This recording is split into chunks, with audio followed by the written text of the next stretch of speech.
Congratulations. If you're watching this, this means you're in the playoffs, or you're just awesome for continuing to watch us. I believe I said something similar to last year, so hopefully you're in the playoffs. So before we get into it all, let's start off with that tip. Clearly, we're going to reflect it on the playoffs. So Dustin, start us off. I'll chime in as I always do. You'll talk, we'll do tip. Go ahead, let's do a tip. I like tips. Tips. So this week, it kind of, maybe last week might be the official start of it, but when you really have to start paying attention to the weather, mainly your kicker. I mean, you're not going to really do anything crazy in terms of, you know, remembering back a few years ago when Tom Brady went nuts during that snow game and all those pregame reports. So many people benched him. I benched him. I did. It worried me, but the kicker's really the only one that you should really be worried about, because even if it's a 40-yarder, if there's wind, if there's snow, and they might not go for as many kicks. That happens all the time too. The kicker needs to go on the bench. So a couple other side things to note in the playoffs. If you're in a fab league, use your money at this point, whether you're in or out, because if you're out and it's a keeper league, you still want to use your money to buy up people that could be potential keepers going forward. If you're in, use your money, get a better defense, spend more than you would if you have a lot. Use the #1 waiver potentially on the Ravens for pick them up now for next week because they play the Jags. You know, 2 more weeks.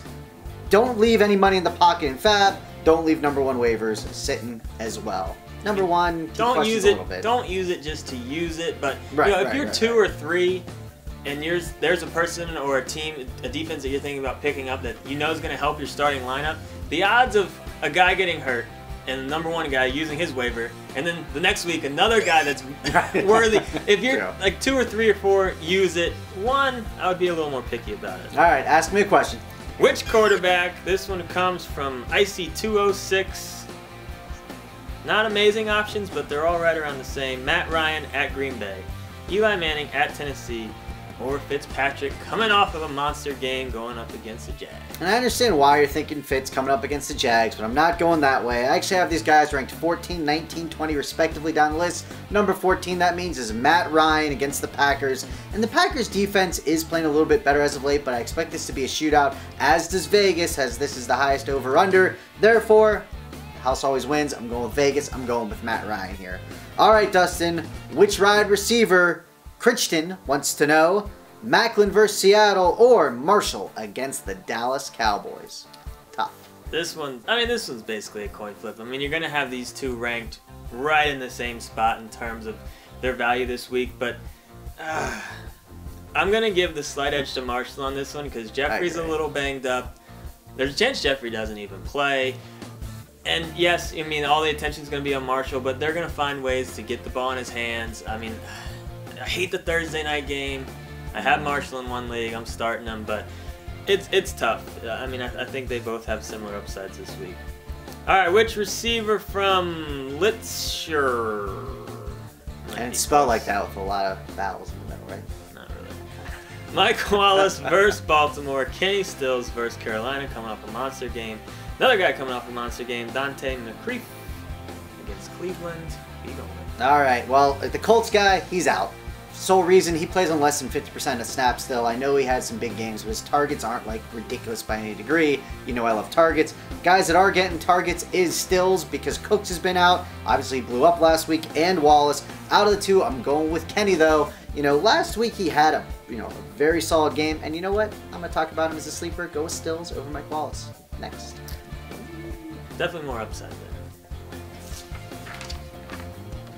You like Stills. Good for you, Dustin. Alright, dud sleeper and deep sleeper. My dud's Keenan Allen. You know, he's been playing a little bit better as of late. You might be getting a little bit of confidence in him. He scares me this week going up against New England. You know, there could be a little bit of Revis going on. They like to shut down the best offensive weapon on the team. I'm not necessarily worried about Phillip Rivers. I am worried about Keenan Allen. A little bit scary. My sleeper, Minnesota's defense. I think, obviously, last week might be a little fluky. On Carolina. Hurt me in Vegas. Well, they had two block touchdowns early. I mean, a little fluky, but going up against the Jets, I mean, could the Jets be any more boring on offense on the Monday night game? I think they only passed like 12 times. That was just insane. That was just so boring. But if Minnesota can just keep them from doing their 4 yards a run so that they keep running, I mean, you got to think that they have a good chance against the Jets. I do like Minnesota. And my deep sleeper is going to be Robert Woods. I like going Woods. up against Denver. I've always liked Woods. He's interesting this week. Nameco approved. There's a chance Sammy Watkins doesn't play. Orton has proven that he likes Woods. They seem to be on the same page. I think he could be a target monster, more than likely playing from behind this week. All right, my dud is going to be Jeremy Hill. And Dustin said you finally caught on board as we were doing our pregame. And you know what? I've kind of liked Hill because he's been getting more touches. And last week he even got more touches than Gio. But the coaching staff kind of hated on him for the blocking. And the fact of the matter is, Gio is better. So I think this week, Gio gets more touches. So I don't want to... He really is. So, and especially in a PPR, just Hill moved way down my rankings than he's been in the past. I know he's had some monster games, but it's going to be way more of a split than it's, you know, I think Gio's leading that split as it's always been a split again. My sleeper is going to be Kenny Stills. He had 6 targets for 162 yards and a touchdown last week.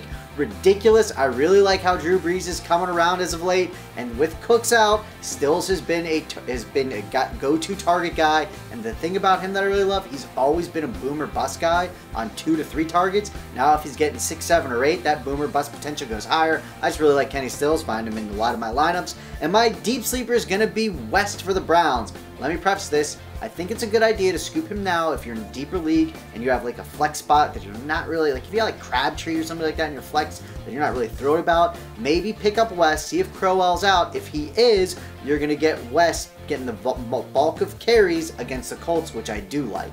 So he's a deep sleeper. If Crowell doesn't play, then he wouldn't be a deep sleeper because I talk about Mike's. You get what I mean. Pick up West now and see what happens. Mike's picks, his dud's going to be Mark Sanchez. You know, he's been fairly decent as of late. Tough matchup against Seattle, though. You know, hopefully you're not relying on Sanchez to try to get you further into the playoffs. But if you are, you might want to reconsider. His sleeper is going to be Andre Williams. You know, I talked about it in the waiver wire show. The players that get hurt are always more optimistic than they should be. You know, Jennings, I think, is a very big long shot of playing this week. Williams, nice matchup going up against Tennessee, and you know he's going to get the volume. And his deep sleeper is going to be Marion Grice for the Cardinals. There's a good chance Ellington's out as well.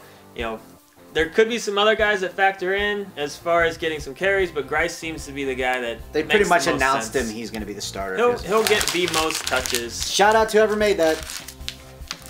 Asia from work. Not this work. Not this work. Ooh, terrible toss. I'm out next week. He might be running solo, or Mike might be a guest appearance. Thanks for all the comments about the pen flip, paper toss. Yeah, and he dropped it. I mean, I caught a couple. More impressive. I get it. Right in the camera. It's a little high. Wasn't that? Am I looking? Bye, guys. Oh, God. Other hand. That hand. Thumbs up.